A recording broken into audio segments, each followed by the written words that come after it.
Shalom Gualong, congratulations to His Excellency Dr. Galwa Jel by President Gambela. Queen Quarisha Wegua Doranka Gambela, Dana Laro, Ani Shalom Gua, Cotelral Mishit Walkton, a gen mal, Nishan, Mal Nishan, Guanemal. Mission take a quirk, she con quine, of course, to quarren one take a tintage con coin, a Queen Quarno money, and no. Cohen ne dialong queen la quanyin mandan and knock lloyd je cha junji no ngu quite ngap ko tour ni kien ticketin la we brand be a quite second generating one check a quite generating one check a quite noga Dr. Galwaron ano me and were mangajan were no more titin rande no beje deal quite ko ngaje welene kerun tell me shall deck ka kuja model arode Prosperity Party dia jeno chalera gwa ko jen bi pazone ko se kene content ngot right ke rule Ethiopia de laro congratulations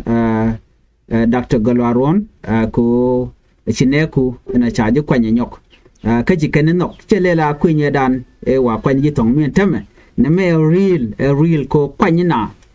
shalo meng ni jigwara din ane da la mo gwa longa nyowe kene dia la content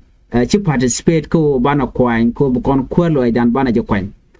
ken wer kon dial kon chana kwany re doran ka gambela wo bi doran bagwa bi development be bere wich te mala lar ken wonene ala dor metal scientist ni kinet ken gwar wachi development je deben kake and I believe Dr. Galwaron Jel is the right person ko ba ko nong te chikir toni of course ne te ngwan ikene doran kanala chitke chare no dong char ti ke diu doran ke Newland shit ke pew ti ken ke diu doran ke dia la to bana ka dress gwat ndana wood tam the weapon enyok mera di nda la ni dung kwerdi la gor kon kwer ke gambele kon were gor kon cause ngwan kon ka kon majority ken de kon te la roch te la chal ken majority rule minority right so ko kujamo to kon ka chonko kon kwer ni bana jek ci kon lung ni ci man dan ko kien you know dindo to kon ka luang ko de kon doran de kon realika aname alwang du ka alwangda mo kon ko ngode yo ko kon bian yamane ana bana ko gui kamanda na teniam yene diala ko keno kon dong gaglo dien ngumi cha Dr. Galwaron Jel cha yurka mo ne dial cha ga yurka teram luka me gan wara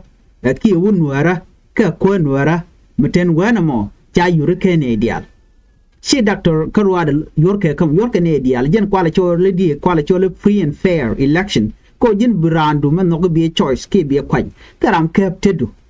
so kuje mode kon jogono de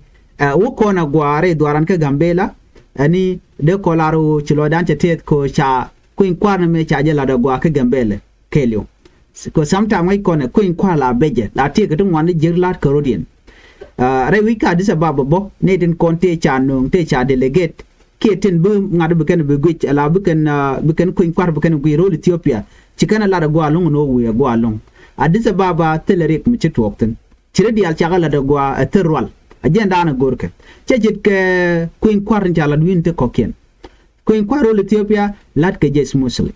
anemi ram dong loga chit ke ngai konte wi ko kien of course te ka rol te loga jeno dong den me de jala dong jen gwa dana chit yek chelo den bat whether di al kokien to telerwal mi chitwo